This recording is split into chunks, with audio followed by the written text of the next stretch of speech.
Sul piano casa regionale il Consiglio dei Ministri interviene con una serie di osservazioni e di richieste di chiarimenti.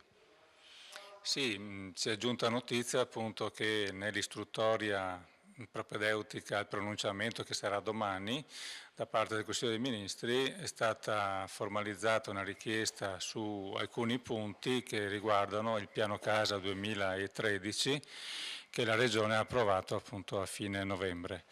I punti prioritari sono tre nell'ordine. Primo, l'esclusione della competenza da parte dei comuni nell'adeguamento e recepimento del piano casa. Due, la deroga soprattutto in interventi con aree vincolate che sconfina rispetto alle prerogative diciamo, di carattere nazionale sul profilo paesaggistico ambientale.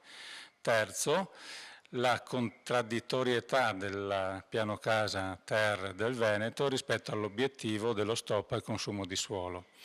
Spiace che questo ancora una volta ci dia ragione sui punti che esattamente, quelli prioritari erano questi che avevamo già sollevato in sede di discussione, che non siano stati colti.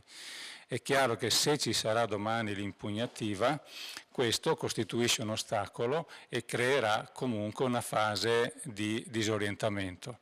La nostra proposta di legge già depositata, che riprende questi punti e li corregge, può essere la soluzione. Dipende dalla Giunta, dalla maggioranza, se accettarla o meno.